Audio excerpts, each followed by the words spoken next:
We're going. Are we started? We're starting. All right. Okay, so episode 4. It is. It's been a while since we've done another one, so Been since White Dawn, which we were just saying it's been, I don't even know how long.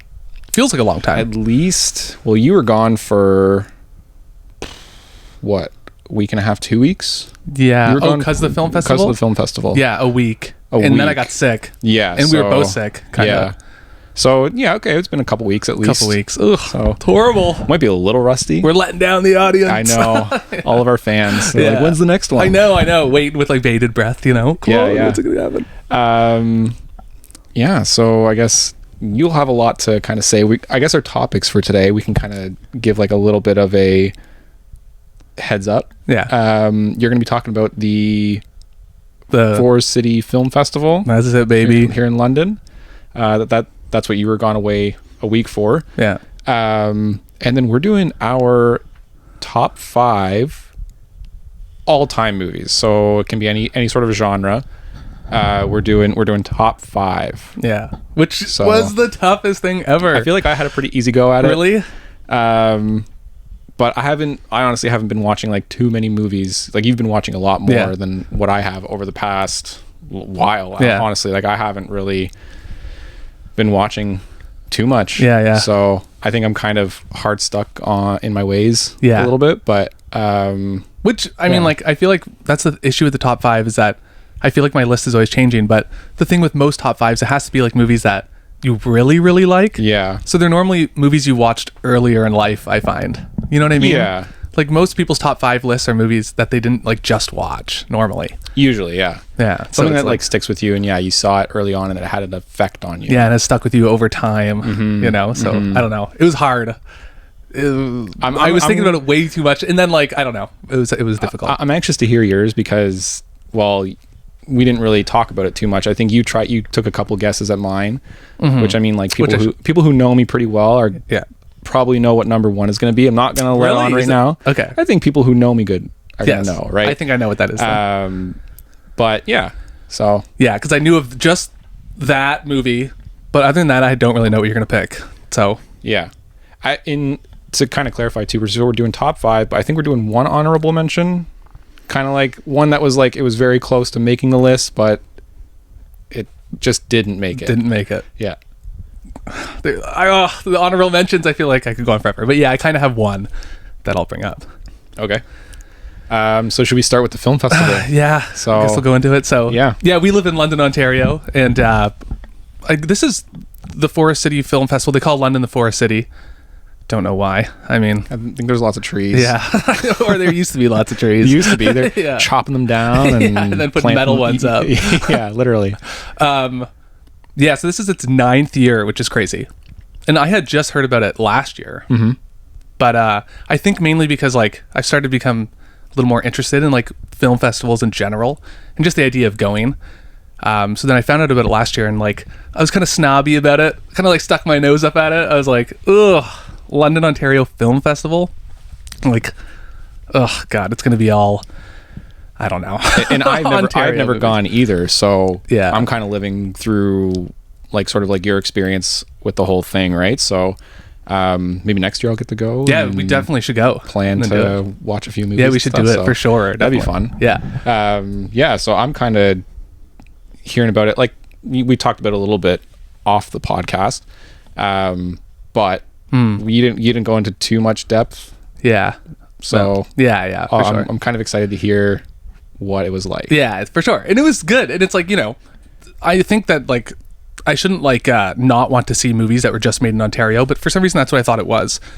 And then I had a friend who went and then last year and he saw movies like a big movie last year from Japan. It was called like Monster. So he saw that and I was like, oh, so they actually have like movies from international film festivals and everything. So then it was announced this year and I looked and I forget how many movies they played, like a whole bunch. But I ended up buying 8 tickets. And even then I feel like I missed out on some stuff I wanted to see. So next year, I don't know. I'll probably aim for like 10. But even 8 movies, like I watch a guy on YouTube and he goes to Cannes Film Festival and he sees like, I told you this, like 60 movies in 1 week. I can't imagine. Because even 8 is a lot. That's like 60 is like 60s too much. insane. Like Yeah. I don't even know how many movies. I don't want to do the math, but that's like 4 movies a day. Way more than that, honestly. I think. But it's just crazy, So it's like it gets exhausting. But I met a kid there, and he saw like 15 at the London Film Festival. Really? Wow. So it's like he was seeing like 4 movies in one day. Now, can you see as many as you want, or is it like? Can, yeah. Oh, okay, you just have to pay for like those extra ones. Yeah. So they Okay. have like packages, which I should have bought because it would have been cheaper. But I bought my tickets individually. okay. Yeah. So they were like $15 a ticket, which isn't bad. That's like average theater price, Yeah. But you can pay like $160 or you can get like a pass that lets you into every movie. Oh, okay. So you can just pick and choose at that point, right? Yeah, which it's a risky move because what if like the movie you go to is sold out? Right, You know what I'm saying? yeah. Like when That makes sense. you buy the pass to get into every movie, but then what if like everyone bought that pass? And Yeah. it's like, but every movie I went to, it was never completely sold out. There was always room for people to come Okay. and like get a ticket. And like, do they have a list like how many movies do they have there? Like, do they have like 100? I think like something like that. Wow. Or like 90. But there's also short films. Okay. So I think those counted towards like, what movies they were showing. Yeah. And then documentaries, which Yeah. I should go see a documentary next year. I probably will because I heard people talking about all these good documentaries. And I'm like, I'm missing out. Yeah. But I pretty much just went for like narrative feature movies. Yeah. So I saw 8. So I'm basically not going to talk about every movie I saw. I'll just mention my favorite and my least favorite. Okay. And just kind of what it was like going. So it took place downtown London. So it was at 2 separate venues. So it was at the Galleria, which is just like the Imagine Cinemas, a basic theater with the best seats, I think, in London. They were good Really? seats. Yeah. Really? Like I just went to Landmark a couple days ago. That place is falling apart. Those seats are like, they're comfy, but they're falling apart. Oh, man. dude, they're like the pleather, sorry, is like just ripping up, and It's all like that when it starts to crack and it gets all Yeah. white and everything. It's like I don't want to tell how many people have sat here before me. I know. You know what I mean? Yeah. Because you look at it, and it's like, ooh. Just the arm on the armrest is like worn it down till it's like white. I'm like, oh good God, what? It's like an old desk chair, you like dig your elbows into it so much that it's like got an indentation. Yeah, Like mine yeah. has an indentation. And I remember when they put those seats at Landmark. Do you? Like, Oh, I remember. yeah. And it's like they're already like destroyed. Yeah, I'm trying to remember too what the seats were like before. I think they were just like cushion or something. I can't remember. They weren't didn't. that great recline honestly. either, I don't think. No, I think they were just like a seat. So I remember it being like a big thing. They were upgrading their seats. Yeah. And they were nice. They of were course. nice. And now it's like, that's the thing with movie theaters. It's like the upkeep of their seats must be expensive as hell. Yeah, and like sometimes the recliner doesn't work, That happens to me every time I go. I feel like my recliner doesn't work. or it's So got annoying. like a loud squeaky noise or something. Yeah, It's like yeah. You're just like if you have to go and pee in the middle of the movie, it's like distracting everyone. I remember when, zzz, when you go down. Yeah. I hate when a movie ends too. I feel so weird, like a robot. I just instantly hit the button that makes me go down. I'm like, this just feels weird. I remember when they first got recliners, it felt super weird too because like I wasn't used to them before, and it felt like everyone when they were reclined was like in one big bed. Yeah. And I'm like, oh, we're all at the theater like laying down. Yeah. Ugh. And then people bring blankets and stuff, and it's like, Then they have the gonna armrest fall that goes asleep. up, Yeah. and so you and your like partner can cuddle and stuff. yeah, No. yeah, save that at home. I guess. Yeah, exactly. I'm here to watch a movie. Yeah, everyone's in pajamas and stuff. It's like I've never gotten that comfy at a movie. no, I wear like sweatpants. Yeah, I do I'll wear sweatpants or something, but I've never worn like pajamas or brought a blanket. Yeah. Not that there's anything wrong with that. It's just I don't know. Yeah. I have like a strategy for what I wear now. I try to wear sweatpants, but that are a little loose at the waist. Okay. Because if they're too tight, it starts pushing on your bladder. Oh yeah, that's So, smart. Yeah, so I like to wear a little loose. You know? Okay. So when I went to the film festival, I was for the first couple days I wore tight sweatpants. Yeah. And like, yeah, I instantly had to pee. And also the reclining position makes you have to pee more. I've realized that. Really? Yeah, I swear to God, it's We true. should do an experiment. We should. We'll drink one big, cup of pop Yeah. or whatever, and then you recline, and then one person's not reclining. And reclining? we'll see what the who has to pee sooner. I think it's the recline because when I go to the Really? Highland, which is a theater in London, they have seats that are like the worst seats in the world from like 1970, and then they obviously don't recline. And I never have to go pee ever. Like, but when I was at the film festival, every movie, like 30 minutes in, I was like, oh no, I have to pee. Really? All the movies are like 3 hours long. and they I'm had like all reclining seats, or this was at just the Imagine this Cinemas. was at the Imagine Cinemas. Oh, okay, yeah. gotcha. So, gotcha. and then they also had at the Wolf Performance Hall, which I think was the first movie I have reclining saw- seats there? No, they don't. Oh, No, they don't. no. Okay, I was gonna say. I remember them not having them, so I was like, when did they update them? No, yeah, Okay, they're just like that your makes sense. basic. I don't even know how to explain those seats. Like Just like when you go to a play type Yeah. of seats Yeah. or whatever. And that was the first movie I went to. So the first movie I went to was actually, which I'll start, was my least favorite movie. okay. Which is shocking because this movie won what is called like the Grand Prix at Cannes Film Festival, which is the Yep. second place prize. Wow. And for some reason, and then that makes you start to think, you're like, I hated it. Like, what's wrong with me, you know? But Okay. it was called All We Imagine as Light, and it was an Indian movie. And oh god, like it was a well-made movie, and the plot's like simple. It's about like two nurses who live together, and they're kind of like dealing with like the traditions of their culture and like the racism within their culture and like classism and all this stuff. Yeah. So the first half was like beautiful and entertaining, and I really liked it. Then the second half was so boring that it ruined the first half for me, and then I Really? just didn't like it. And how long was the movie? Maybe like 2 hours. Okay. Yeah, but the second half, yeah, it's like there's this one lady that lives in where the city they're living in, and then her apartment building is being torn down, and then they're rebuilding a new apartment for people of like a higher class. So Yep. she like has to leave Mumbai, I think it is. Okay. And then so they like drive her to the village she's originally from, and then the second half of the movie is them at this village.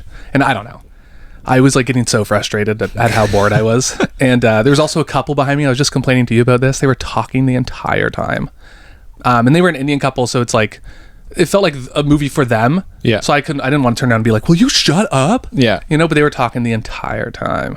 And also when I went to the Wolf Performance Hall, they had like a stage. You've been there, and there was like a screen way at the back, so to show the movie on. Right. Yeah. So I was like, oh, okay, that's a pretty far away screen. So I sat in the very first row. Okay. So I'm like, oh, this is kind of Oh, perfect. no. I love this seat. And then the movie starts and this giant screen drops down in front of me. So it's like, what? Where'd that come from? It came from the ceiling. I didn't even see it. They should have just had it down beforehand. I don't know. Well, it's because they did a dance. They had like a dance. Oh. Yeah. Which was interesting. Also, I don't know. I felt like that was a rude audience. They were like laughing throughout the entire dance. I was like, what? Like, I don't know. It was just a rude audience, I thought. It was like a traditional dance or something. Like, oh, okay. And there was like this group of people behind me laughing the whole time, and I was like, what's going on here? You know, instantly my blood's boiling. If you know me, you know, I get set off pretty quick. Oh yeah. But yeah, so that threw me off too. So I was like really uncomfortable because like, you know what it's like sitting in the front row of a theater. Yeah. But yeah, so luckily that was the only movie I saw at the Wolf Performance Hall, and thank God. I don't know, something about seeing a movie at a place that isn't necessarily designed to show movies. I don't know. You can feel it, you know? And it's like, I don't know, the Wolf Performance Hall, this show was, I would say, was sold out. And how many people do you think can fit in that Wolf Performance Hall? Like a lot. Quite a few. Yeah. I mean, the last time we were there. Okay, this should be good to go. All right, camera's back rolling. Yeah, all right. Yeah, last time. Sorry. Last time. Well, I was at the Wolf Performance Hall. The last and only time was for school. If I had to guess, like how many can sit, I would say a it's- lot. quite a few, because it's like, at least from what I remember, it's like got like a decent like incline. It's to very, it, right? yeah, very inclined. Yeah. So if I had to guess, at least. So I think the Highland fits like 400, and it's not that big, but it's Damn, like, it doesn't look like it fits 400. yeah, I know. So then for the Wolf Performance Hall, I'd say like at least 300. Yeah, I would say, yeah. Which is insane. Like it doesn't look like that. Mhm. And it's been 7 years since I've been there. So I Yeah. mean, like I could easily be wrong. But, Yeah. I do remember It's it being definitely like big. quite big. Mhm. Like when we did the school film festival for my program, I was like, ooh, this is like pretty official. Yeah. Oh, Like, I yeah. just thought it was gonna be something at the college, right? But Yeah. this is like pretty sweet. And if I'm remembering, they had the big screen drop down for that. I'm pretty sure. Like, I don't think they were pretty sure, casting it yeah. away at that other screen. So I don't know why they have two screens, but I wish I would have been happier if they just projected it on the little screen. It would have worked better. I think the movie would have looked better too. I think it was a little, I don't know. You can tell it was a movie that was like deep and rich with color. I think it looked maybe slightly washed So, out on that screen. Was it like their like projector or something? Yeah. That they like it's not that Like wasn't meant for that or something. That's what I'm don't thinking. know. I was like, oh, if you put in that little screen, it would probably look a little better, Yeah. a little like richer, you know. But that was the one movie that like felt like an event. Like I was like, oh, this feels like an event. There was like a giant lineup of people. There's like the dance and everything, which I liked. I was like, oh, this feels like something. You know, it was a good way to like kick off the film festival. Yeah. And then the rest of the movies were at Imagine Cinemas, so it kind of felt like I was just going to a movie, you know. But they give you like little cards too that have like 1 to 5 on it, so you vote. So you just like rip the. So then it can like kind of win something, or just like win recognition. It wins like a recognition, you know. We won the Forest City Film Festival. No one's gonna care about that, but well, hey, it's you still never pretty know. sweet. Oh yeah, for sure. Yeah, it's something to add to the resume. Yeah, nothing I voted on won anything, which is annoying Really? because like my favorite movie that was at the film festival, I was convinced. I was like, "There's no way this isn't gonna win." Yeah. But the issue is, it's like an audience choice awards. Yeah. So if your theater only has 15 people, Oh, okay. Yeah. then you're only going to get 15 votes. Yeah. You know what I'm saying? So it's like a shitty movie could have 30 people. But now because they had 30 votes. 30 votes. They got more than the one that had 15, but it's a good movie kind of thing. Yeah. So it's Right. like, I don't think Okay. the Audience Choice Awards is the best way to do it because it's not right. You know? It's like just have judges who have to watch them all and then. Yeah, judges would probably just be better. Yeah. Right. And it's like, I don't know. It just felt like, it's like, I don't know. Yeah. It just depends on how many people are going to your movie, you know? Now, silly question. Because I mean, like these are, because the Cannes and all that kind of stuff is like more prestigious sort of events. No dress code, I'm assuming. No, You can thank God. Okay, that's good. I was looking like shit. I the wasn't entire sure if time. they were like, oh, like dress a little like formal or No. not formal, but like semi-formal. Yeah, I think people were. Kinda There were a lot of people there who were coming in groups to see the movies. So it was like Okay, a night well, out. They obviously yeah. had gone out for dinner. I wasn't sure if it was like, one of those things. Yeah. Okay. But I was dressed horribly. It's like, I want to be comfortable. Sweatpants. Literally sweatpants and like that big blue sweater I have that I've been wearing for like 10 years, Yeah, you know? But yeah, like it was like definitely people were like going out for dinner and then going to see the movie. Like I was supposed to see Count of Monte Cristo, but the file that they had given to them to show the movie was like corrupt, so they couldn't show it, and there was like a line up of people complaining. They're like, I have people driving 2 hours out of town to come see this movie and all this stuff, and it's like digital media, man. digital media, and it's weird. So I like the film festival a lot, and I'm super happy it happened, and I definitely, it's like exciting, and it's awesome, because where else are you going to see these movies? Even the ones I don't like All We Imagine As Light, I'm still happy I saw it, and I never would have seen it otherwise, especially in a theater. Yeah. You know, so it's like- did you say your favorite movie yet? Not yet. Not yet, No, okay. no. I will in a moment. Okay. But yeah, so they had some issues. Yeah. Some technical issues, I would say. So, which I'm confused about because, I don't know if I'm missing something, but there's a lot of times like it was the second movie I saw was called Frankie Freako, which I liked, and it was like a kind of like a Gremlins type of movie with like puppets or like a Garbage Pail Kids type of thing. And it's just about like a hotline you call with these puppets, and they come to your house and party, and then they like wreak havoc and like it goes violently and all this weird stuff. I don't know. Yep. But yeah, so for the first like 10 minutes, there was no sound. So then they had to restart the movie. No sound. So then we're all sitting there. I was there with like Dylan and his friend Chrissy, and we're just like waiting for it to start. And they come out and they're like, all right, guys, sorry about this issue. Just give us 5 minutes and we'll come out with more details on what's going on. Okay. And we're like, 5 minutes and more details. So it probably took like 15 minutes or something for the movie to actually start. And then it had sound eventually. Okay. But then I went to another movie called Bird. In that movie, they had the hearing impaired audio playing over the movie for like the first 15 Okay. minutes. Yeah. So it's like, Was it now like- she walks into the house. descriptive audio. Okay. God. So the girl beside me, I sat beside the same girl every time, and she obviously worked for like the festival. Yeah. Because she like ran back and was like trying to fix it, and then I was like, oh, thank God. And then she came back, and the hearing impaired audio was still on. So I'm like, are we just stuck with this the whole movie? Yeah. You know. Luckily, eventually it turned off.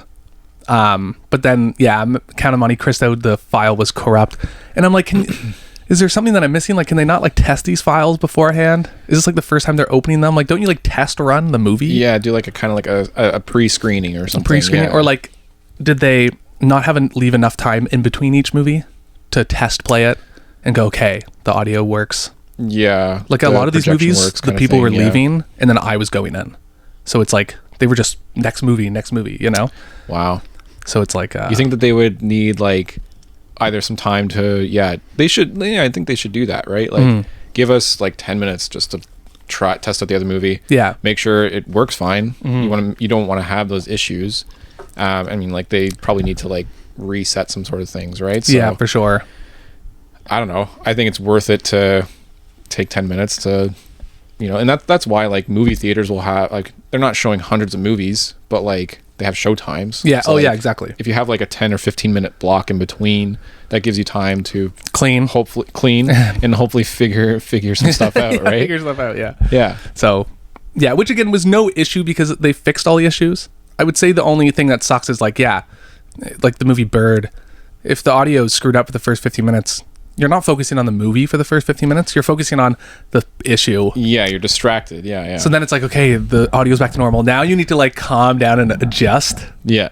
And then like sink into the movie. So it kind of screws up the movie a little bit. 100%. Which sucks. But yeah, the Count of Monte Cristo file was just like not opening. And then they scheduled it for the day after. But I had 2 movies that day. So I couldn't go see it. So I went to see this other movie instead. So it worked out in the end. But I did want to see Count of Monte Cristo real bad. But that's all right. I can just watch it somewhere else. Yeah. But I'll mention my favorite movie. Okay. And then the runner-up, I should say, for my favorite movie. Okay. Because again, I only saw 8. But it was like an Iranian movie called Seed of the Sacred Fig. Okay. It was really good. It's like 3 hours long. But it's about like a father who he gets promoted as a judge in what is called like the Revolutionary Court in Iran. So basically, a couple years ago, it was in the news, a woman got killed for like not wearing a hijab. Okay. So basically the city they're in is like all protests and chaos. So he's elected judge basically to pass down death sentences without evidence, really. So they'll get a protester. Okay. And then his job is basically like, you can be judge, but you don't pay attention to the evidence and just sentence these people to death. Okay. So because he has this high up job and there's a lot of protests in his city, he can't like tell anyone, and even his family can't really know what he's doing. And his daughters can't talk to people because if people find out who he is, they'll storm his house and like attack him. Yep. So basically he's given a handgun to take home to protect himself. And then one night the handgun goes missing. Ooh. So then it's about where's the gun? Yeah. And just like how he starts to distrust everyone, like his daughters, his wife. There's these great scenes where he's driving around the town, like 15-minute scenes of just him looking at everyone, thinking that someone could attack him, Interesting. Yeah, it was really good. It was super good. It was really close to being my favorite movie. The ending, which I've heard people complain about, falls off a little bit. Okay. It becomes a little bizarre, but all the other stuff, like super tense. There is a lot of like the daughters like can't use social media. The dad doesn't want them using it because he just doesn't want anyone knowing about their lives. But there's like scenes of them like sneaking on social media and watching videos of the protests happening. Okay. And it shows it on the screen like in a cell phone view, and it caught me off guard because you have to watch some horrible stuff that I was like, God. I was like, this was a day I was like deathly hungover. I was like feeling so ill, and then I had to watch this stuff which was like, some of the like someone getting run over by a car, and I was like, oh jeez, it's like actually, it's like real footage. Real footage, yeah. So that stuff was like, it hits hard, which is good. Yeah. But it was tough to watch. So it did a good job at like making you feel something. Oh, for sure. It's not something that just washed over you. It's just like it, and like that's something I appreciate about like any sort of movie. If you can make the audience feel some type of way, whether you got like some real footage in there, like like news footage or whatever, stuff that was captured on a cell phone, or if it was like what's like rehearsed or whatever, right? Oh yeah. If you can make an audience feel some type of way, some sort of emotion, like for sure, you did your job. Yeah, right. Like, and it's like a serious subject and a serious movie, so why not show it? We're all like, it's real life, you know.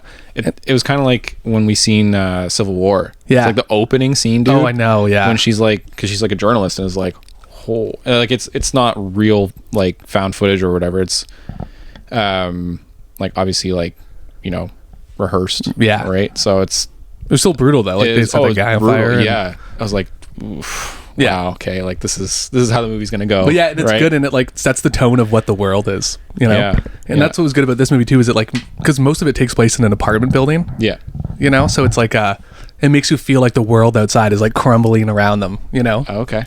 So it was super good. Seed of the Sacred Fig. Seed of the Sacred Fig. Yeah, it was really good. Like Keep an eye out a for lot of like paranoia, which I like in movies where a character's paranoid, and it's just like the way they pull it off is so good. It's like, oh, Yeah. gotta. It's like, Because if your main character doesn't know, you don't know, and like maybe you start to be suspicious of everyone. Like, totally. Who is it? Right? Yeah, like cars will pull up beside him, and he'll like be looking, and they'll be looking at him because he's staring at them. You know. Yeah, yeah. But it's like every person now, he's worried it's going to like basically could attack him or So it was super cool. good. It was super good. Cool. Yeah. I'll have to keep an eye out for that because I think that'd be cool to watch. It's 3 hours long. As like long 3 as it hours keeps you long. like entertained. It does. I was like super, like it's a slow movie, but eventually you're hooked. Like stuff's happening. It's not like it's pointless. Yeah. As long as the story's moving forward and stuff is happening. Like Yeah. It's also like a whole different world that I don't know about. So it took me a while to be like, okay. Luckily, there's a kid who was running the film festival who was really good and really like passionate. So he introduced it and kind of gave you a backstory to like the politics of the situation. So I was like, okay, thank God he was there because it kind of helped me with the movie. Know where I am. Yeah, understand. Yeah. Yeah, but that was close to being my favorite. But my all-time favorite movie was an animated movie, actually. Ooh, Yeah. wow. It was called Memoir of a Snail. Okay. It's by an Australian director named Adam Elliott. No, is his name Adam Elliott? I don't want to give him the wrong name. Yeah, it is Adam Elliott. Okay. So I'd seen a movie previous by him, so it's stop motion, Interesting. like claymation. So a few years ago, he did a movie called Mary and Max, which I think won an Oscar. Had like Philip Seymour Hoffman in it. But dude, his movies, like you should watch this one and Mary and Max. Okay. Because they're an animated film, and a bunch of people brought their kids to it, which is hilarious. It is not a kids movie, like in the slightest. Okay. Which I thought was hilarious. But at the same time, if I had a kid, I would let them watch it because like it's just about life. But it's super. He definitely doesn't shy away from like dark subject matter. Like it's very dark. But it's basically about a girl or a lady like recounting her life story to her pet snail. So that's basically it. So it kind of shows flashbacks. It's like kind of narrated. Okay. Yeah. Sad? Oh, hell yeah. Dude, it's brutal. The whole audience, but also hilarious. Okay. The whole audience was crying and laughing. When the movie ended, basically everyone applauded. When you say the whole audience, does that include you? Oh, did you cry? Yeah, I cry. I seen Mary and Max. Like I cry at movies easily, and I know I was making fun of that one woman in the theater, but I'm not loud. But you shed a tear. Oh, for sure. The whole movie. It's literally the entire. Chris, this is on audio and on whatever. film. Well, man. when we talk about our favorite movies, it's going to come up a lot. Okay. But yeah, dude, it's impossible not to. Like, I mean, if you don't cry, that's fine. But I just mean, God, he does not shy away from like how awful life can get. Like, basically, everyone's life, no matter what, everyone you love will die. Yep. So like that is like prominent in the movie. Right. And it's just like finding light in those situations, and like how dark life is. But yeah, it's hilarious, but also super sad, like super dramatic, like definitely super kind of, I would call it almost over the top, but it's animated, Right. But like over the top sad. If someone like a character is worried throughout the movie about dying of Alzheimer's, they're going to die of Alzheimer's, you know? Yeah. But yeah, but also super upbeat. And like at the end of every movie, people clapped. Sometimes it felt like people clapped out of obligation. This one, right when the credits hit, it was like a roaring applause. Like everyone was loved it packed? It was pretty busy. Yeah. Really? Oh, for sure. It was definitely the busiest one other than the first one I saw. Yeah.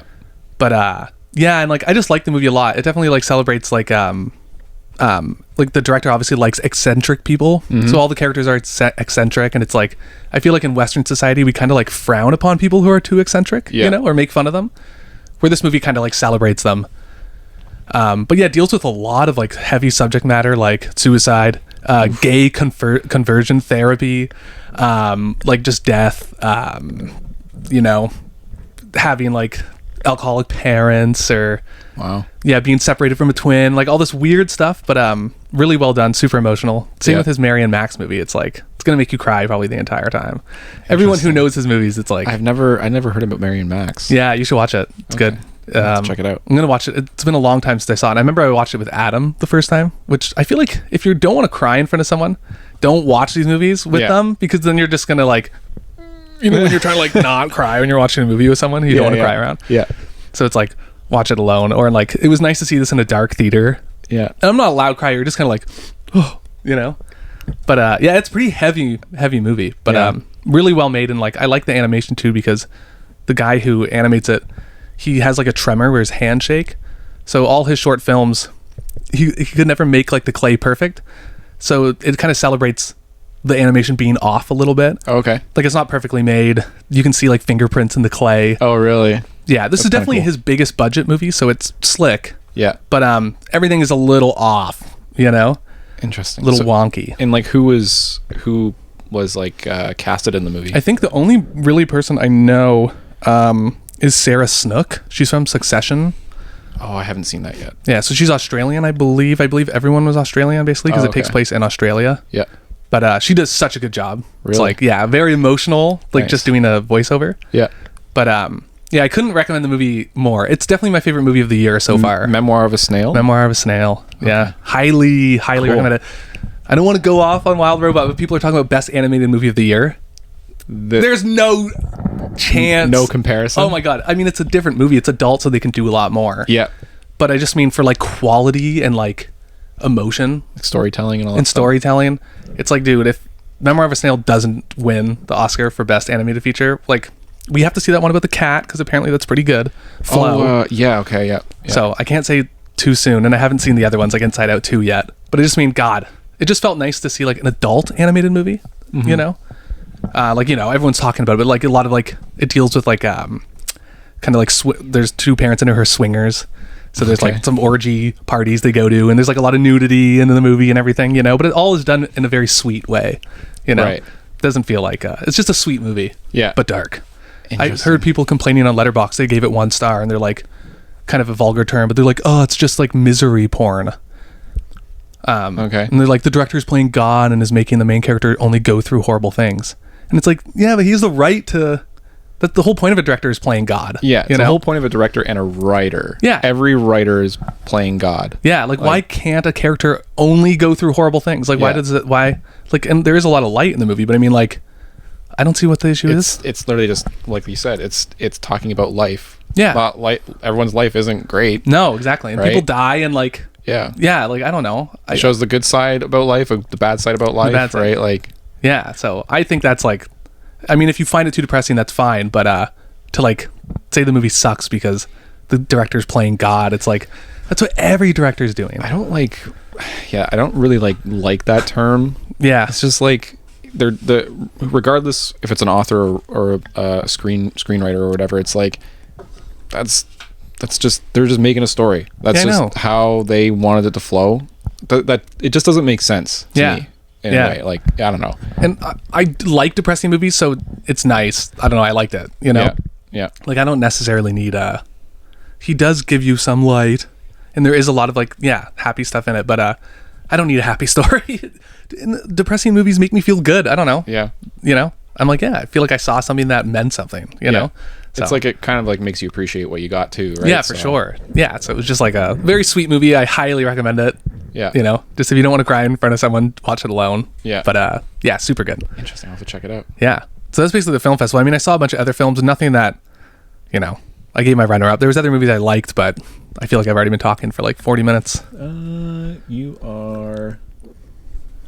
Oh, you're about right, actually. Yeah, you're 40 pretty minutes, good. yeah. About 5 minutes off. But yeah, so I will just say the closing words on it is I'm very happy it exists, and I'll be going again. Nice. So, yeah. So if you could now, well, really quick, kind of run through these 4 things. Your rating for the movie you didn't like the most.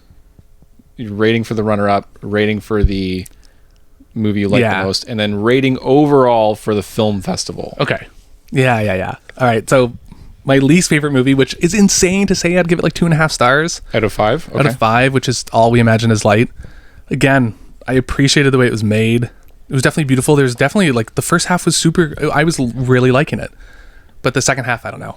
And I've heard people say that they really liked the second half, but for me, it just didn't work. So it got a 50%. So that's not bad. Yeah, like a well-made movie. It's a passing grade. Yeah. Okay. I just also feel like I've seen movies like this before, like just a real quiet, low-key drama. Yeah. I don't know. It didn't feel like anything I hadn't seen before, you know. So, my throat's making some noises. And then what was the other one? Sorry, you said give my rating for my favorite movie? Your runner-up. Oh, my runner-up. And then your favorite, and then the film festival altogether. Okay. Seed of the Sacred Fig was the runner-up. I give like a 4.2. Ooh. Mm-hmm. Like, I loved That's it. really good. Yeah. And again, Okay. like, I went after a Halloween party, and I literally went to bed at 5 and then had to be at the movie for 10. Yep. So I was still drunk in the theater. It was horrible. I felt worse than I've ever felt in my life. Yeah. And also I got sick. So I was like I was wondering, like, I was also like getting sick at the same time. Yeah. So I was like, looking at the screen, feeling so dizzy and ill. But the movie got me. And then I was just happy to be there, and I was Nice. loving the movie. Okay. So 4.2. 4.2. Yeah, it was super good. It was like, yeah, super tense. Again, the ending, if you see it, you probably have an opinion on it. Yeah. Maybe like, probably could have been cut a little short, but just a good movie. Felt different, felt tense. I was surprised because I had seen so many quiet, like, foreign dramas already, and I was like, is this just gonna be another one? But nah, it's like very tense movie. And then Memoir of a Snail is like a 5. Ooh, No question wow. about it. It's a 5. Wow. Yeah. I can't think of a single thing I disliked about it. I loved Nice. every second of the movie. Like, literally the entire movie, I was just enjoying the hell out of it. So, yeah. And hearing, like, I hate noise in theaters. You know that. But, like, hearing everyone laugh and, like, I don't mind if the noise is, even though I complained about the girl crying about the movie, but if it's relating to the movie, like, people all laughing at the same part, but just, I could tell everyone in the theater was loving the movie. Yeah. Even though I did talk to a kid afterwards who didn't like it. Oh. Yeah.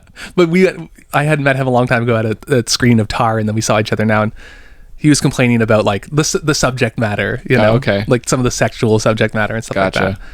But I was familiar with his other movies, so I knew what to expect, that he deals with, like, sex and Yeah. all that stuff. So, yeah, I don't know, 5 out of 5. I have no 5 out issues of with it 5. at all. Okay. Right now, it's my favorite movie of the year, so Woo. yeah. Wow. There's still lots to go, but yeah. Is that gonna make your top 5? No, I decided not to put it in there because I just saw it. I don't know. You need to like marinate on it a little bit. Yeah, and I need something. All my movies have a bit of history in them on, like, like, yeah, that I saw a long time ago and have watched many times since. Yeah. Yeah. But yeah, Jordan, you got to watch it. I will.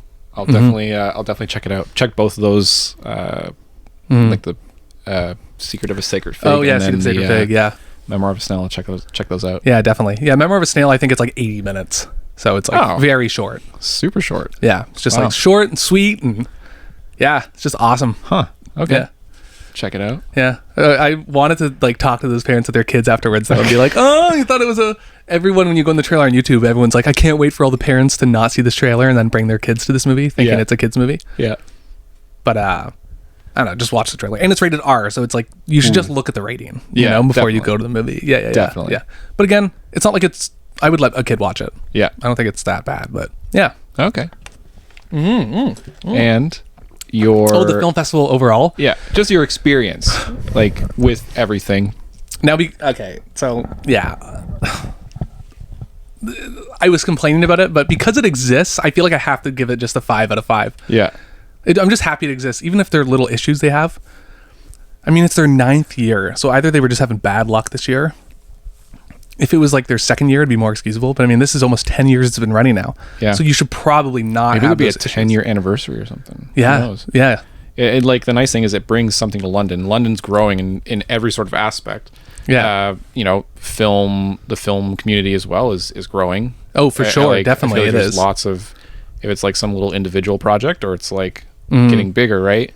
A lot more attention is being brought here. Oh, for sure. So it's nice that the guy who runs it can bring a lot of, like, outside films, not definitely. just locally made, but like a lot of outside sort of, films from around the world. Yeah, definitely. To here, right? So people who couldn't go to Cannes. Which none of us can. So it's Yeah. like, you know what I mean? Like, So yeah. go to the Forest City Film Festival and watch it, right? Yeah. So, Like, we're close to Toronto, so the closest one is Toronto for us. TIFF, yeah. TIFF, yeah, but like TIFF is like made so the public can kind of participate. Yeah. But Cannes, it's like you have to be you have to be industry. like, you have to have status. Yeah. Yeah. Like, I had some kid beside me at the film festival, and then he was like bragging to me about how he went to Cannes. Yeah. And that's the one thing I don't like about Cannes is there is a certain thing like, I went to Cannes. You know what I mean? It's like, ugh. Like, I want to go too, really bad. Maybe Yeah, I'm just of course. jealous, you know? Yeah. But yeah, I don't know. So it's nice that this exists. And yeah, I don't know. I like the idea of film festivals. It's fun. Like, it's fun seeing a shitload of movies in 1 week, you know? Yeah. So yeah, I don't know. 5 out of 5. Just, you know, I don't know. Little hiccups. Yeah. For the 9th year, it's like, okay. It happens. And like you They said, must it have could been have having a just bad been run. like, it could have just been bad luck. Yeah. Right. Like, Just hopefully next year, it's just like, I don't know. We only get one chance to see these movies, Yeah. you know? So it's like, if you want people to like take it seriously, then you should probably fix up some of those issues, Yeah. you know? Or just if you have the hearing impaired audio, just stop the movie and then fix it, you know? Mm-hmm. It's like, or restart the movie after once you fix it, you know? Yeah. So it's like, yeah, I don't know. But yeah, 5 out of 5. I mean, I don't want to bitch about it too much because Yeah. I really did enjoy it. And like, I was sad when it was over. I was like, oh, this sucks. And it goes on for a week. Yeah, I think exactly a week. Exactly a week. Yeah. Okay. Which is fun to always have something to do, like go to work and then right after it's like, oh, gotta go downtown to my movie, you know? And Yeah. it's just like Saturday and Sunday I saw 2, so it's just like, it's fun, you know? Cool. Yeah. So we'll go next year. Definitely. Yeah.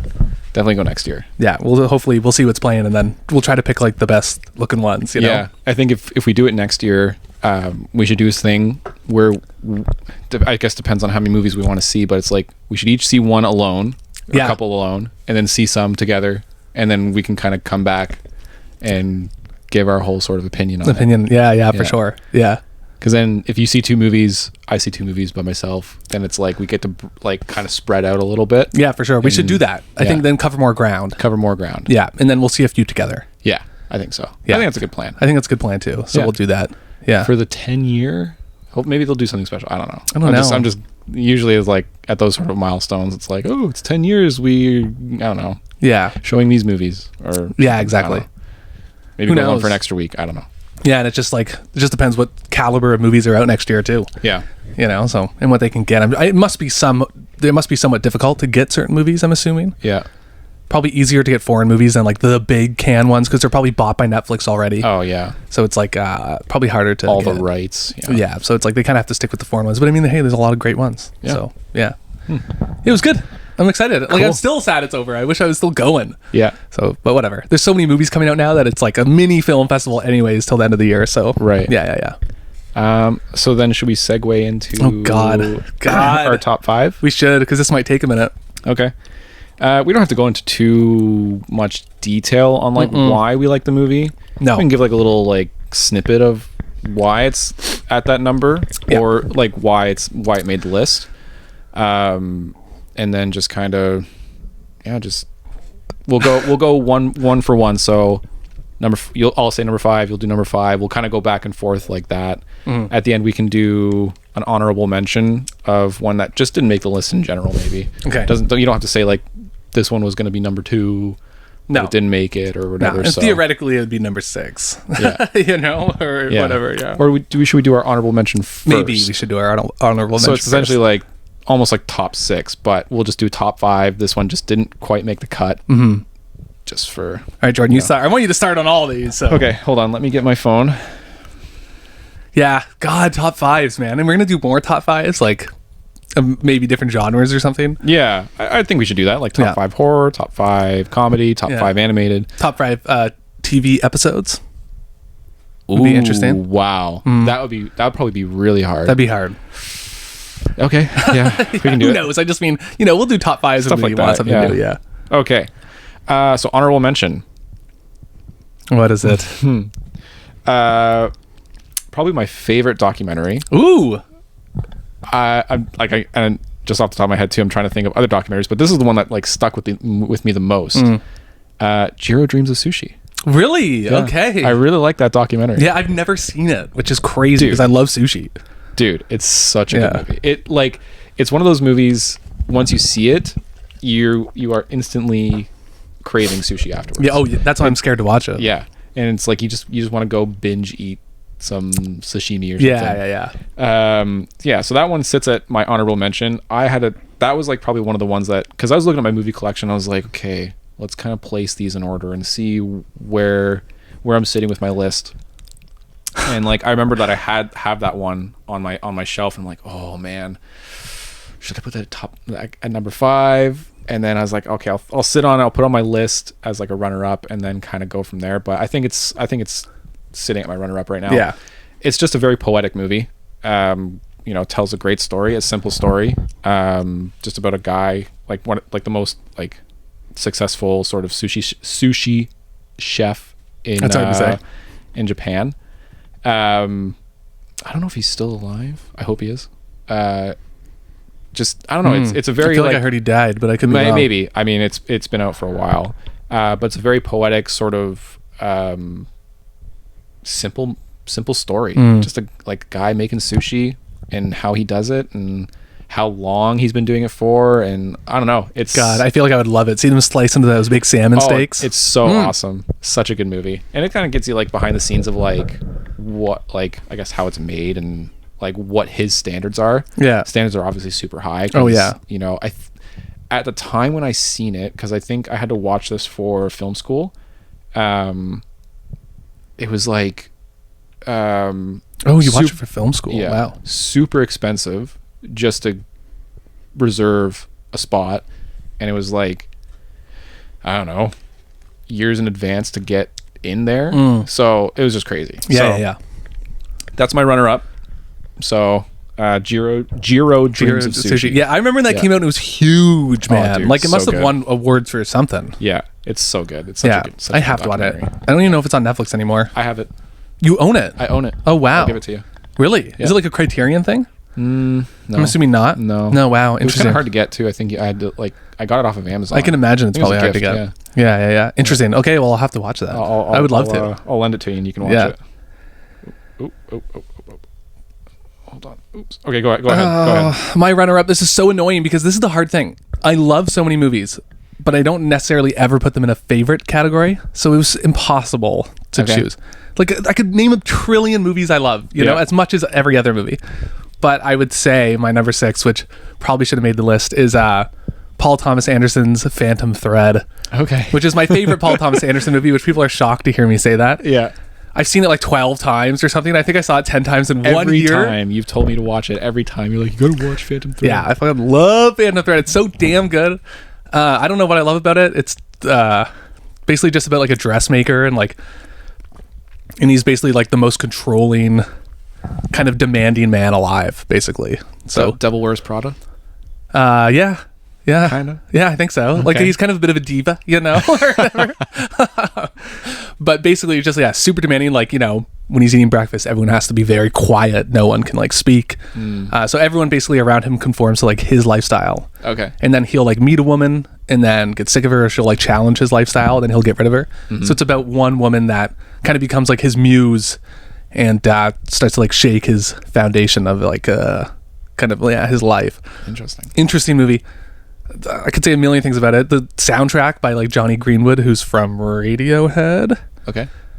Just insanely, like all his soundtracks are insanely good. The Phantom Thread score is so good, and it lost at the Oscars to what's the movie about the girl having sex with the fish? Oh, Shape of Water. Yeah, lost to Shape of Water, which I guess I get it. But I mean, dude, the score is so good. The cinematography is done by Paul Thomas Anderson. Okay.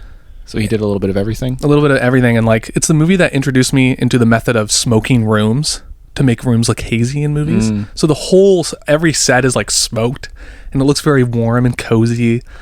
It's like a very cold but cozy movie. I don't know. I'd highly recommend it, Jordan. You got to watch it. Hold on. But yeah, Paul Thomas Anderson, you know, he has like There Will Be Blood, Magnolia, you know, these ginormous movies. But Phantom Thread, I don't know. It feels so different than all his other movies, and it feels like a movie directed by like an 80-year-old man. An 80-year-old master. But it's just a, 50-year-old Paul Thomas Anderson. It's just like a crazy movie. I can't believe he made it, and it's very good. That's your runner-up? That's my runner-up. Which, I mean, again, I could have 1,000 runner-ups, but yeah. I don't know. It's hard. I hate top 5s. But yeah, all right, Jordan. Your number 5. My number 5, let me pull it up, is well, first of all, it's a French-Canadian movie. Ooh. Oh. It's called Crazy. Did we watch that? You showed me it. Yeah. It's C.R.A.Z. So it's an acronym. Do you know what it stands for? It's like I think it's like all the initials of the characters in the movie. Oh, really? Okay. I'm pretty sure that's what it is. Like if I looked it up, I can't. It's been a while since I've seen it. It's been a movie that's stuck with me since I did see it, though. Again, in film school. Let me just pull it up here. That's crazy they showed you that in film school. Yeah. It's a, like... Because we kind of go... Oh, there it is. 2005. Yeah, so I think... Yeah, it's pretty much the acronym is all the characters' first initial of their name. Yeah. Yeah, so like in film school, we kind of go around sort of like, you know, international sort of movies. And then I think we had like a kind of Canadian sort of like topic. And this was one of them. Coming of age story. Yeah. It's a sad movie. It's a lighthearted movie. It kind of just shows like the struggles of like a guy who's, you know, going through like sort of like the teenage years of life and dealing with like super strict parents, like super religious and everything. And like, homosexuality. It kind of deals with those themes. So it just deals with, you know, family life and being accepted, not being accepted, and just like, again, like kind of like some heavy themes. Like there's like obviously like drug abuse and shit like that. So yeah, I don't know. It's the cinematography is great. I remember that about it. The cinematography. It was who's it also directed by? Probably some French guy. Jean-Marc Vallée. Should quickly check what else he directed. Real quick. Dallas Buyers. Sorry. No way. Hold on. It was just on like the top sort of thing. Wild. Okay. Demolition. Dallas Buyers Club. Yeah. Wow. Interesting. Okay. Anything else? I think that's about it. There's a lot of like music videos and other things, short TV series. But those would be like his most notable ones. Yeah. The Young Victoria. Have you ever heard of that? No. Something about directors who started with music videos. Their movies always have like such a flair when it comes to cinematography. It's like just from practicing for music videos, having to do so many different styles, you know? Yeah. It's like, yeah, so that's my number 5. Well, French Canadian movie. When was the last time you watched it? Oh God, Long time. Probably I don't know, years ago. At least maybe 4 or 5 years ago. Maybe. Okay. I just remember the first time seeing it. I maybe watched it again, maybe months afterwards, because I think I was either showing you or showing someone else. It's just a good movie. Yeah, You should watch it with Jess. I don't know if she's seen it. She might not have. Yeah. I remember 2 things about it. Really, cinematography. 3 things. Someone goes to Jerusalem at some point. The main character. Main character. Yeah, he just goes like traveling. His dad always calls him a fairy, which I think was the first time I ever heard that term. Fairy. Yeah, doesn't he? I think he probably does. Calls him a bunch of names, but it's all in. It's all French. All French. So it's got subtitles and everything too. Yeah. So maybe that's just a translation. But I just remember like that was the first time I ever kind of heard that term. Yeah. Interesting. Yeah. So that's my number 5. Okay. My number 5, I don't have it written down, but is Midnight Cowboy. You know Midnight Cowboy? Yeah. John Voight, Dustin Hoffman, 1969. It's the first X-rated movie ever to be nominated for an Oscar, I think, for Best Picture. Okay. Man, what can I say about Midnight Cowboy? It's just like, probably should be my number 1. It's my number 5, but yeah, it's just about John Voight, a small country boy from Texas. Yeah. And he thinks that he can go to New York and basically become a gigolo. So he wants to go to New York and kind of have sex with older women, kind of high class older women for money. And then he realizes that the city is harsh as hell and it kind of chews him up a bit, you know? Yeah. Just an awesome movie, you know, kind of similar themes, crazy, like suppressed homosexuality, loneliness. I just feel like it deals with a lot of subject matter that's super heavy, but does it in a way that's like not too noticeable and like very under the skin. Yeah. Like it alludes to like he was like John Voight's cowboy character. What's his name? Joe Buck. Like he was raped. Oh, okay. I don't know if this is going on YouTube. Probably shouldn't say that too often. But back in Texas. So it deals with that. It seems like he had an incestual relationship when he was a kid with his grandma. So it's like all this heavy... Dude. Yeah, heavy material. So basically he goes to the city and like starts to chew him up. He realizes that you're not going to go and find all these old ladies who want to have sex with you for money, you know? So he starts kind of having to work his way down the ladder. So he starts like, you know, having homosexual experiences for money and stuff like that. And then he meets Dustin Hoffman's character who's like called Ratso, like a rat. He's like the poorest guy ever, living in like a rundown building that's like literally being demolished as he's living in it. Like it's getting like broken down. And so he kind of meets up with him who's seedy, and like he becomes like his manager to help him like find women to have sex with. Yeah. And basically, yeah, it's just about poverty and like the city kind of chewing you up, you know? Doesn't really care about your feelings or your ambitions. Jeez. It's not going to go well. So Okay. super good movie. And That's it has your that number sweet 5? song. Wow, wow, wow, wow, wow, wow. Driving around in John Voight's car.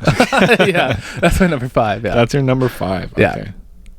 I remember you talking about that movie a lot too. So I would lend it to everyone. I'm like, you got to watch. Like when I first saw it, I remember like being amazed by it. And then like I made Adam watch it, and then I would always like lend it to people. I'm like, you got to watch Midnight Cowboy. Number 4. Okay. You got your number 4? Mm-hmm. Okay. Again, this is a movie that I've watched quite a few times. Beasts of No Nation. I don't think I've seen that.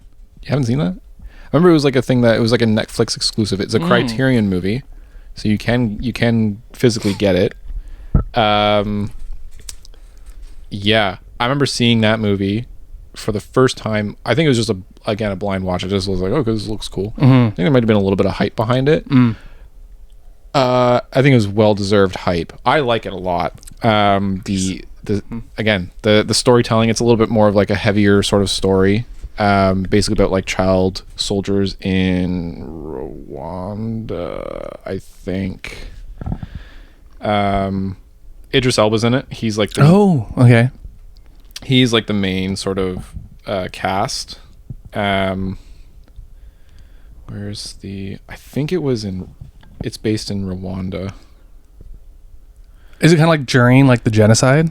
I don't think so. Actually, maybe a little bit. Yeah, because it's about a civil war. So it's just okay. like and like child soldiers and stuff. Is that what you said? Child soldiers. Oof, yeah. So it's in an unnamed African country. Oh, interesting. Okay. Unnamed. So it's about a civil war, but it's about like your main character. His name is Agu. He's basically taken on as like this sort of child soldier, and it just kind of follows him along. Interesting. And Idris Elba plays like the guy who's fighting back. So he's got like this, like literally an army. I say an army, but like a large force, mainly consisting of children. Ooh boy. And I'll say all ages. Like there's multiple people that are like obviously adults, but like really consisting of children. And essentially just fighting back against the government and stuff. But it just deals with a lot. Like it's almost like All Quiet on the Western Front in a way. It's a bit of like, he's a very naive sort of boy. He's like just like kind of taken in to like, Idris Elba's like mercenary group or whatever. Okay. And he's like quickly like sort of transformed into like this like cold-hearted killer. Oof. Really cool. I remember there's one shot that like I was like, oh my god, that looks amazing. Okay. It's basically like real quick. It's just basically when the main character, he takes some sort of like drug, and he's like tripping out on the battlefield. Oh no. And like the colors that they did for the editing was like, it was like this very sort of like vibrant sort of pink, but he's like just kind of is it all like anxiety inducing too, because he's like tripping out in the battlefield? Or he's just doesn't know what's going on. He's just kind of walking, and like it's just like everything is pink, and yeah, it just looked really cool. Okay, I have to watch this. Yeah, it's a cool movie. It's directed by I think Kari Joji Fukunaga. He directed a couple movies that I've seen. I like his directing style. He's done Only God Forgives with Ryan Gosling. Really? Yep. He's done Sin Nombre, which that's a good movie too. I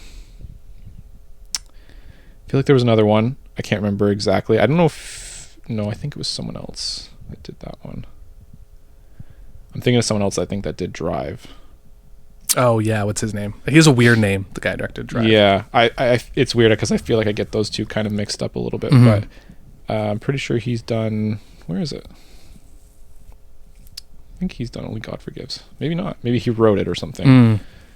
Is he like a South African director? I think so.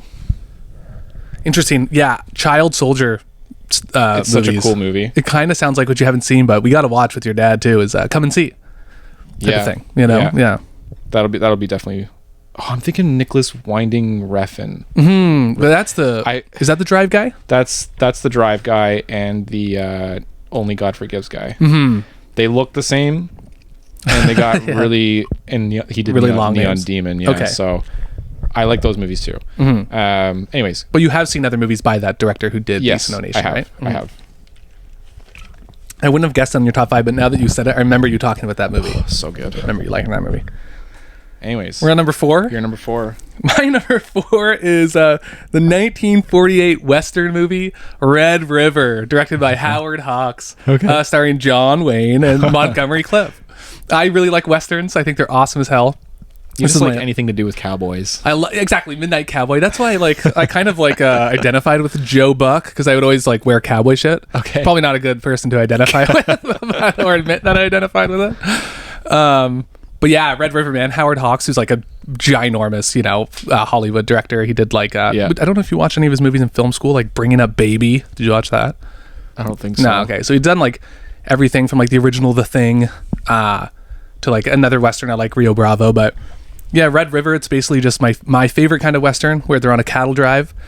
And then it's conflicting opinions about how the cattle drive should be executed. Okay. And John Wayne's character is basically doing it with his adopted son. So John Wayne's leading the cattle drive. His adopted son is below him in rank. And John Wayne just starts becoming tyrannical and evil on the cattle drive. Yeah. So they all kind of decide to overthrow his power, and they tie him up and leave him behind. And then he says that he's going to catch up to them and kill them all. So the whole movie is them trying to do the cattle drive while John Wayne's kind of existing in the shadows behind them. And people say John Wayne can't act. Load of baloney. He plays a bad. I mean, sometimes he sucks. So I'm not saying sometimes he blows ass, like when he played Genghis Khan. Really bad. But this movie, dude, John Wayne playing a bad guy, he's so good. The effects in this movie are crazy. There's a scene where When did it come out? 1948. Oh wow. Yeah, there's a scene where they're being attacked by 1948 Western, so not very politically correct in the slightest. Yeah. But they're being attacked by a group of Indians, so they grab all the cattle in their carriages and make them in one big circle, and then they all sit in the circle and shoot at the Indians as they're coming at them. Yeah. And then Montgomery Clift, who's this old actor, is shooting at the Indians. He's talking to a girl. In mid conversation, an arrow shoots through the girl's shoulder and into the wall, all in one shot. Okay. And it looks crazy. So it's just Interesting. well executed movie. The soundtrack is the people say Good, the Bad, and the Ugly has the best Western soundtrack. Red River, baby. Red River. Oh hell yeah! Just an awesome ass movie. It's long, 2 hours and 15 minutes, but yeah. it's just a great Western. It also has an actor called Walter Brennan in it, who's in every Western ever made, and in every movie he plays the same character where he kind of how does he talk? How do you do it? There's a gold in these hills, he talks like that the whole time. Yeah, it's yeah. oh god, Very stereotypical. there's gold. Yeah, it's oh boy, but awesome movie. I love it. I think it's great. Cool. Definitely my favorite Western. Yeah. Okay. And that's number 4. That's number 4. Yes. Yeah. That's what we're at. Okay. Now we're at number. Is there anything else you want to add to that? I was gonna say the score is by I can never pronounce his name right, but Dmitry Tiomkin, who, if you know old movie soundtracks, he does a lot. But listen to the Red River score. Okay. It's gets you pumped up. It's so good. Okay. Yeah, that's my only Western on the list, except for Midnight Cowboys, kind of Western-y, Western? kind of. But Okay. all right, Number 3. Okay. Mine is City of God. see, I knew this one was going to be on your list, so I have no idea what number 2 is going to be. So City of God, Brazilian made movie. Again, kind of a little tough on the subject matter. It's pretty heavy. Yeah, you like those heavy ones. This again, I've seen this. I think. Yeah, you showed me it. I think we watched it. Again, seen another movie I've seen in film school, which I'm glad that I've got to experience all these movies, because I never would have watched them. It really broadened my horizons. So City of God, I mean, man, I watched that a lot of times too. I think when I watched it in school, I was blown away.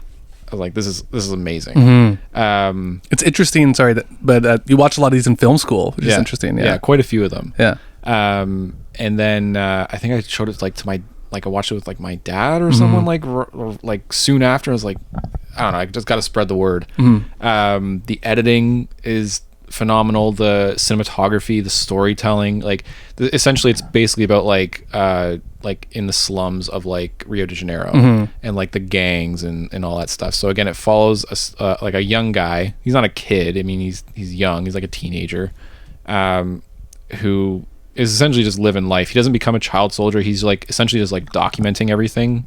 He wants to be like a photographer, like a photojournalist or something.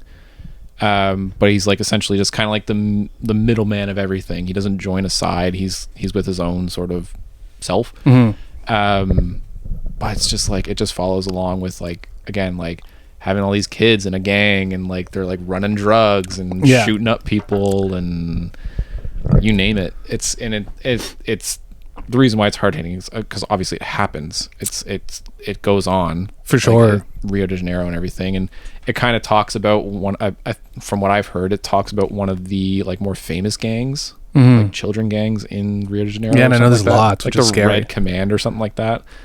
I think that's right. But yeah, that movie, like I was like, oh, this is like one of my favorites. Isn't there something about an apartment building that's kind of like is the timeline kind of told in a fractured way, or I think it kind of goes back and forth a little bit. I remember there's this weird segment with an apartment building and like the floors on the apartment building.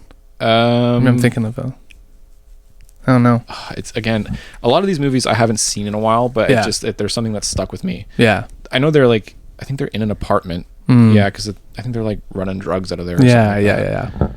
But yeah, that's my number 3. Yeah, and again, I remember you showed me that. And, such a good movie. Again, I remember when you first watched it, you would always talk about it. Yeah, and I remember loving it too. It's been like probably 10 years since I last saw it. So. They did like City of Men, which is it kind of not the same thing. Again, that's been so long since I've seen it, but it's not. It didn't stick with me as much as what City of God. Yeah. So okay, interesting. I think that one came out after. Yeah.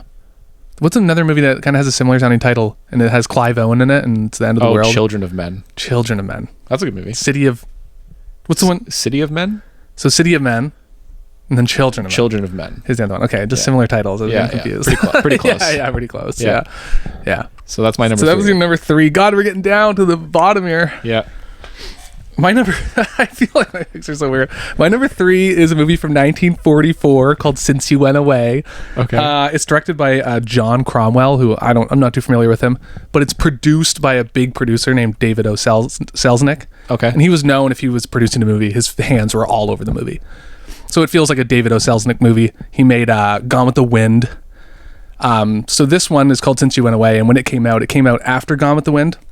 And they said the 4 most important words since Gone with the Wind is Since You Went Away. So it's supposed to be this another big epic movie in the vein of Gone with the Wind. But Gone with the Wind is some big giant story that unfolds. This movie is just about a mother and 2 daughters at home while their husband's away at war. And it's definitely a propaganda movie for sure. Yeah. Because it opens like with this title card saying, the most powerful thing in America is the unconquerable fortress, the American home, So it's about this mother and her 2 daughters trying to get by with no man in the house, So they have to like help out in the war effort. I don't know. It's really the most basic plot ever. They have to like get some lodgers into their house to pay for, to raise some money, So they have like some crusty old colonel living with them who's like, very demanding. But yeah, just super. I like epic movies about small stories. Interesting. So it's very epic, but small. It's 3 hours long. It's like a big movie. Yeah. But I always watch it around Christmas. It's a good movie to watch with the fire going. Put on some Since We Went Away, and it's funny. It's on YouTube for free, and everyone in the comments is like, "This is my favorite movie to watch around Christmas." Really? And it's so weird because it's like not a Christmas movie, and there's like some scenes that take place at Christmas because it's over a couple years or whatever. Yeah. But super emotional movie. You got to get those Kleenexes out for when you watch it. Oh yeah, the first 20 minutes is like so depressing. But again, the score, a lot of movies, it comes down to the score for me. The score is done by Max Steiner, who's like a big composer. He did like Casablanca. What else did he do? Gone with the Wind and like King Kong and stuff like that. Yep. But yeah, it's the score and just like, I don't know, I like the story. It's super mellow, dramatic, which I like. Yep. And simple, but also like Yeah, epic in like the way it's shot. Like even a shot of the house, it's like you can tell that it's like this is an epic movie. And like Gone with the Wind has certain shots that people know of where it's like crazy lighting. Gone with the Wind is in color. This is in black and white. But they do the same thing where they just shoot stuff where it kind of looks fake, but it's real. And it's like these big set pieces and like, I don't know. It's very good. So watch it with like your girlfriend on a nice Sunday around Christmas. Yeah. You'll all cry. You'll get, yeah, America. Yeah. I love All America. Oh, patriotic hell about yeah, it. dude. It's like definitely a propaganda movie, but I love it. I love the shit out of it. Super good. Okay. Yeah. I like propaganda movies. Yeah, you like those? Old ones, yeah. Yeah. Because then I'm like, yeah, I get it. World War II's going on, you know? You got to build up morale at home, you know? Yeah. So, yeah, it's pretty good. Okay. Yeah. Now we're on to number 2. Wait till you hear my number 2 pick, Jordan. You're going to, like, roll your eyes. Oh, God. Number 2 for me is Akira Kurosawa's Seven Samurai. That's number 2. And I think that was kind of a tough one. Not really. I mean, like number 1 was locked in from the get-go. But Seven Samurai, I didn't watch this for film school. We talked about it. Because I think we had to watch another one of Akira Kurosawa's movies. The name isn't there for me right now, but I remember we kind of talked about like all of his stuff and how like Seven Samurai like inspired Star Wars, I believe. It was either that or it was like and like the Yojimbo or Senjuro or something like that. It was like it inspired a lot of that kind of stuff. And westerns. Like every western is like a remake of his movies. Yeah. So I watched this. I believe. Oh man, I think I might have been like multitasking one day while I was like editing. I think I was like watching Seven Samurai. Damn, multitasking with Seven Samurai on? Yeah. I mean, I'm pretty sure. Yeah. Yeah, that was, man, such an impressive movie. I don't know. It's basically just about like a band of, samurai, just protecting a village, really. And he's in like every sort of like samurai movie. Oh man. I wish I could help you out on this one, but you'd recognize him if you saw him. He's in a lot of I think he's in like all of Akira Kurosawa's movies. Anything to do with samurais too. I'm pretty sure The Magnificent Seven is like the Seven Samurai, like that western movie. Yeah. Let me just pull it up here. Toshiro Mifune. I hope I'm not butchering that. He's in like all of this guy. He's in all of Akira Kurosawa's movies. But yeah, it's such a good movie. This movie came out in 1954. It's 3.5 hours long. I keep saying, and we keep saying to each other, we have to watch Seven Samurai together. No. The thing we could that review like it one day. Oh, we will. This movie, I won't spoil it, but just like the last fight scene, dude, the battle. Really? Oh, so good. So impressive. I'm a big sucker for like action, and like things happening on the screen and like battles and stuff. I'm a big sucker for that. So if you can like choreograph and like set the scene up good for like a lot of action, you'll have me for sure. I don't know. It's in black and white. I used to have a tough time with black and white films and to just fall asleep. This movie, it has a good pace to it for being 3.5 hours long. I wasn't bored. I was pretty captivated with the storytelling and like the characters and everything because they're all different. Like no character is really like the same. And like Toshiro Mifune, he's kind of like the rambunctious one, I'll say, but he's got like this giant friggin' sword, like this giant katana or whatever. It's huge. So it's such a cool movie. I definitely recommend that as like one to watch if you're into like action and whatever. I know, and like you said, we've always talked about seeing it, and I'm gonna admit something that someone who likes movies should never admit. I've never seen a Akira Kurosawa movie. No, never seen a single one. There's a couple more on my list that I want to see. I want to see Rashomon. That's Rashomon. That's one we had to watch for school. Oh, really? That's kind of like, it's almost like a whodunit type movie, told from like different perspectives. Yeah. So that's the one we had to watch. Now that you say that, and then we talked about like Seven Samurai and all that stuff. But God, okay, I got a few. I got Hidden Fortress. I have Yojimbo Sanjuro, Seven Samurai. I don't have Ron. I think I want to. I want to get that one. That's a later one too, right? That one's in color, I believe. Yeah. Interesting. Yeah. Yeah, I got to start watching them. It's getting to the point where it is embarrassing that I haven't seen any. And because I like Western so much, I'm definitely going to like samurai movies. I think Yojimbo and like Sanjuro are like, basically just a Western. Yeah. Oh, yeah. It's basically what it is. Right? Yeah. Terrible. I got to start watching them. I would love to see like one of his first ones in theaters. Like I know Nia's brother got to see Seven Samurai in the theater. I think on film. Like that's like... Yeah. Oh, if you see it like on film. It's the way to do it, baby. That would be the way to do it. If the Highland ever has it. Which I'm surprised they haven't yet. Like Maybe I'll ask. Yeah. Plant a seed in there, yeah. Yeah, totally. Or like I think you can like pay like $100 just to watch your own movie. So maybe one day we'll get a little gang of people. That'd be cool. All split on it. Yeah, that'd be go cool. See it. Yeah. Oh, Number 2. My second movie. Jordan, how many times have you heard me say this title? You're gonna hate the sound of it. It's gonna make you mad. Ship of Fools. Oh my god. So here's this game you play. What is that game called? Sea of Thieves. Sea of Thieves. And I could never, like I always wanted to play it, but I could never remember the name. So I would always call it Ship of Fools. To the point where it's starting to make us all kind of mad. Like I know it's making Adam mad. He's like, I can't hear the title Ship of Fools anymore. Sea of Thieves. Sea of Thieves. Yeah. So the movie Ship of Fools is your number 2. Is my number 2 pick. I love this movie. I saw this movie a long time ago. We used to work at a Dollarama back in the day. And occasionally they would have DVDs there. Yeah, they used to have like good ones. Yeah, so there was one that was like a split pack. It was Ship of Fools and some other movie, which I can't remember. But so I bought it randomly. And this is when we were younger. And like I love the shit out of it. I watched it so many times. I would show it to everyone. It's from 1965. It's directed by Stanley Kramer, who Stanley Kramer is a big director. He did like It's a Mad, Mad, Mad, Mad World and different stuff. But also he's mainly a producer. So like a big producer. But basically just about a ship going from Mexico to Germany in 1933. And it's about everyone on the ship. And it's like kind of about the coming up of the Nazi party and society is reflected on the ship.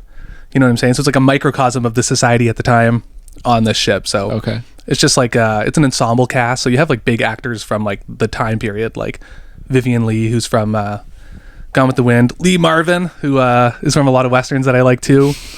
And basically, yeah, it's just about all these different characters interacting with each other. It's about like racism, classism. It's just like 2.5 hours of like some of the best acting. I think it was nominated for 11 Academy Awards. I think it won 1, which was black and white cinematography. Right.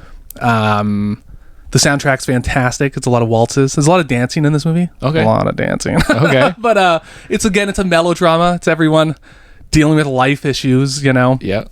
But yeah, just super good. I hear a lot of people complain about it. They're like, it doesn't even look like, because it takes place in 1933. They're like, it doesn't even look like it's 1933. It looks like everyone's dressed from the 60s. I'm like, that's bullshit. It does not. I watched it again.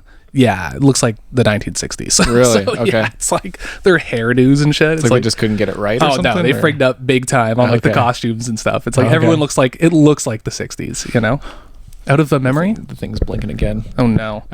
Okay, well, if the video cuts out, which it probably already did, we might just have to replace Are you out of cards now? Let me see the thing. It's running out. We got a little bit more time. Okay, well, we can run through this. If it cuts out, we'll just put a big old picture of our faces on there. Yeah, exactly. And we'll like kind of like change our faces a little bit to like a little stop motion. But yeah, so everyone watch Ship of Fools. It's really good. Okay, so that's your number 2. Number 1. Okay. I think everyone who knows me well is going to know this one. And I'm kind of cheating here, putting 3 movies together to make one. We discussed this. We said it's okay. Yeah, Lord of the Rings. Hell yeah.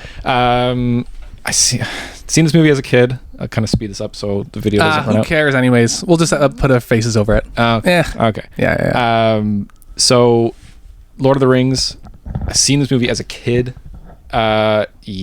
It had a big effect on me. Oh it it's like hit me hard. It's part of your blood. Literally, yeah. Yeah. I don't think I've ever been so obsessed over something as a kid than I have with like Lord of the Rings. Like it's, oh man, I don't remember how old I was when we seen The Fellowship. I want to say I remember seeing it in a theater. Really? If that's accurate, I'd have to ask my parents about that. Was that like 2002 or something? I think something like that. Yeah, 2000. So you would have been like 7. 2000. I should know this. Yeah, come on. God, I know, not a real fan. Or 2004 maybe. No, Before that. No, I think before that, 2000. 2001. That's what 2001. That's Okay. what I was thinking. So I think it was like maybe about a year or two after. Yeah, because it was 2002, then 2003. Yeah, so I would have been 6. Wow. I feel like that's a lot. I mean, I get it becoming like so important to you, because imagine watching that when you're like 6. Oh, like, yeah. just like amazed. Probably. I was amazed. Yeah. I mean, I don't know if I really have to go too much into depth of like why. I Yeah. mean, like, a great story. The epicness of it. Oh yeah. You know, the grand sceneries of everything, the costumes, the effects, the practical effects. Like, I'll say like the digital effects. Obviously, like they don't hold up as well, but like that's something I can obviously get over. It's excusable. I feel like it's such an epic, big undertaking that it's just like I'm not like, oh god, that looks terrible. Yeah. It's like, you know, it looks a lot better than what other like some movies for today. sure, and it's kind of part of the charm now. Yeah, I guess literally. you know, like. So yeah, I mean, like the thing that didn't really capture me too well with like the Rings of Power that it does with like Lord of the Rings is like, well, just doesn't hit. It doesn't. Yeah. It's too much CGI. The Hobbit was the same thing. Too much CGI. Yeah, the Hobbit was crazy. And like you're telling me you probably had arguably a larger budget and you couldn't do the same sort of effect. You couldn't like shoot in New Zealand in like the hills and all that stuff. I don't know. I love it. And like I said, I'm a big sucker for action. I'm a big sucker for fantasy. I love fantasy kind of stuff, like elves and dwarves and orcs and all that stuff. D&D, baby. Love D&D. Love that movie too. But yeah, Lord of the Rings, it just, I don't know, it has a lot of charm, a lot of epicness to it. The like fight scenes and everything, great. I love that. Yeah, like the orcs look like orcs, the goblin looks like goblins. Like then you get into like Rings of Power and it's like, that's just a guy with a mask on. Yeah, like, it doesn't like hold up. Peter Jackson was like the life and blood of those movies, you know. And then when The Hobbit came out, I know, I was so disappointed. I think if anything, the first Hobbit was good, and then like the second and the third one came out. It was like, there's 3 movies for one book, and he did 1 movie for each book. I know. Like, it doesn't make sense. So do you think that down the line they'll be more appreciated, like as more Lord of the Rings stuff's come out? Do you think people are going to be like, oh, The Hobbit was actually like way better compared to... I'd have to watch it again. Yeah, you should. I'd have to. I mean, like, they probably just wanted to like cover every sort of detail, I guess. Sure. They probably took shit out of the other books too, like Probably. Silmarillion or whatever, and like, you know, I don't know. They must have, or like added other shit. Yeah. That's my number 1. I think everyone knew that. You knew that. Oh, you were like, I think your number 1 is Lord of the Rings, and I was like, well, I'm not gonna confirm or deny it. Well, I've known you since grade 5, grade 6-ish, 7. Okay, maybe mainly 7, but like 6-ish. I think we were introduced. Yeah. So ever since I've known you, Lord of the Rings. Yeah, literally. Like you like. So. I still have all my figures in my parents' basement, tucked away. Yeah. I think 80. This isn't going to sound like a lot to like some major fans, but I think I have like 86, 87 figures, and that's including doubles. Yeah. I did not, I'll say I took care of them. I didn't abuse them, but I took them out of the package as a kid. Oh no, Jordan. I know. They would probably be worth pay for your kids' college. They don't have a kid, but yeah. But yeah, no, that's my number 1. I remember you convinced us to watch it with like Nia and Adam, and we all watched the first one together. Yeah. I think we were going to do all 3 and we didn't. But I just remember like you were sitting on a chair kind of like behind me to my left, and you were just going, oh yeah. Yeah, it's great. Like, I'm so into it. The music, and like when the music would kick in, or like I think Aragorn or whatever the fuck his name is takes off his hood for the first time, and you're like, chills. Oh yeah, chills. He said I got chills. It's so good. And I'm gonna sound like a real bad fan here, but I haven't seen the extended cuts. I've only ever seen the theatrical cuts. Yeah, I just learned that too, and I was shocked. So we'll have to watch them. Have to watch the extended review it. Cuts. Yeah. Such big ambitions to review. Oh, dude, I know. Anyways, that's my number 1. What's your number 1? I'm excited to hear what yours is, because you don't even know what it is. I couldn't have guessed your list. Yeah, so my number 1 is without question the list was hard to come up with. My number one was not. This has been my favorite movie forever. Not? It wasn't hard to come up with my first Oh. number one. Sorry. Oh, I thought the movie title was called Not. Oh, I'm no, like, what? no. I've never heard you I just talk meant about this coming ever. up with a top 5 was hard, Okay. but this has always been my favorite movie. Not because I think it's the best movie ever made. Okay. It's just a movie that I'm like, I just love it. I'll watch it like anytime, any place. Yeah. I'll throw it on. It's from 1955. Okay. It's called All That Heaven Allows. It's by my favorite director of all time. His name's Douglas Sirk. If anyone likes melodrama or any dramatic type of movie, go watch a Douglas Sirk movie. They're like, Okay. he's known as the father of the modern soap opera. So blame him for all the soap opera shit we have now. But it's elevated material, but it's super dramatic. He uses like, his best movies are known to be in color. So he uses color a lot, very vibrant. Right. Everyone is so emotional and emotion's so big, and just like his camera movement's crazy. It's just like he makes fantastic movies. I love them. But All That Heaven Allows is like, basically the plot is simple. It's about an old widowed lady who falls in love with her younger gardener. Okay. And basically in the 50s, you watch movies from the 50s, an older guy dating a younger girl was normal. But an older woman dating a younger guy was like a no-no. Really? Oh yeah, for sure. Like it was like not normal. So everyone in the town is like, can't believe it. You know, they're all gossiping. Her own kids are going to like disown her. So she has to choose between her life and her kids or the sexy hunk gardener called Rock Hudson, or played by Rock Hudson. Yeah. His name's, he has the worst name in it. He's in another Douglas Sirk movie and he always has the worst names. Like in the one movie, he has to come up with a fake name, but his name's Robbie Robinson. Oh my It's just God. like the worst. This movie, what the hell is his name? I should know this. I was just thinking about it. But anyway, super, I don't know. I just love Douglas Sirk. You got to watch a Douglas Sirk movie, Jordan, one day. Okay. I was thinking if we ever do a podcast where we review a movie of our own choice and we Yeah. got to talk about the movie the other person recommended. Okay. I'd probably do All That Heaven Allows. Okay. It's just super epic. The music's super over the top and like dramatic. And also it has my single favorite shot in any movie. And it's not an impressive shot per se, like, but it's just an earned shot. And when it Okay. finally happens, it's because like throughout the movie, she wants to be with this gardener, but everyone is like, you can't date this younger guy than you. And he was your gardener. People are going to say you were having an affair with him while your husband was still alive. Yeah. And they're like, just get a TV. Basically, you know, you're older, your sex life is over. Just get a TV. Okay. Just watch TV. You got comedy, drama, everything on that TV. So the whole movie, she's like, basically, if she gets a TV, she's given up on life and Right. given up on her dream. Okay. So her kids finally convince her to ditch I can't remember his name, to ditch whatever the hunk gardener. Rock Hudson. Rock Hudson, that's the actor, but I'll call him Rock Hudson. So she ditches Rock Hudson, gives up on her dreams. The whole thing is if she marries Rock Hudson, she has to give up her house. And the kids are like, we've grown up in this house, blah, blah, blah. You can't get rid of it, you know? So she gets rid of Rock Hudson. Her kids come up to her and say they want to sell the house and like Okay. get rid of the house. Yeah. And it's Christmas. Yeah. So she finds out her kids are moving away now. They don't care really what she does. Yeah.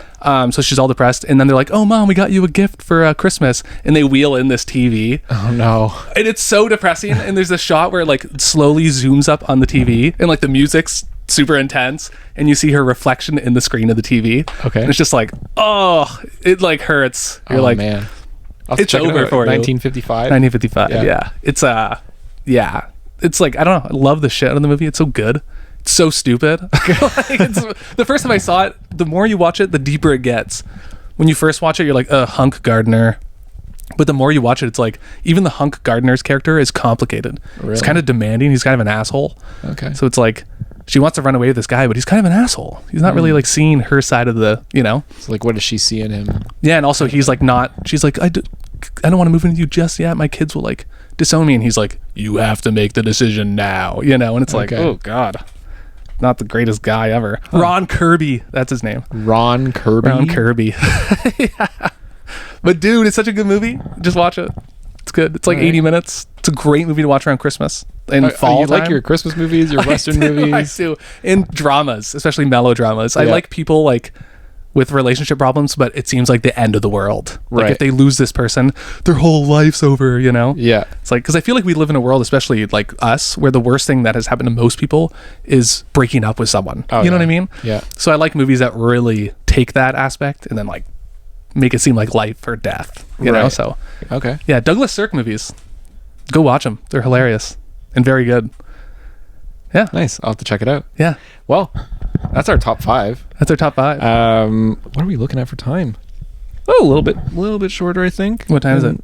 No, that's actually Holy just as moly, long. it's an hour and 45. Hour and 30. Oh, okay, an hour and 30. We're not too bad. Yeah. Anyways, that's our top 5. I knew my list that you probably wouldn't be able to guess. Though, No, I did not guess a single one. Yeah. Phantom Thread, I know you talked about it a lot, but I didn't really give that any thought. Mm-hmm. I was torn. I noticed like all my movies are old movies, and it's like I love so many movies. It's like, but they all just kind of happen to be older. But yeah, I'm the same way. And again, for me it was easy. I think my number 5 was like kind of the hardest because I was like, oh, do I make that my number 5? Do I make that my number 4 kind of thing? Like me too. That was like the toughest one. But number 1, it was like boom, boom, boom, boom, and then I was like, okay, got those. Yeah. So sure, I don't know. It was just and like maybe I'm gonna look at my movie shelf and be like, I forgot about that one. Yeah. Like I should put that on there or something, right? But that's been me the whole like past week and a half. I've been going, all these movies I love. What the hell? Even looking at Ship of Fools as number 2, that's a controversial pick for myself. I'm like, well, number 2?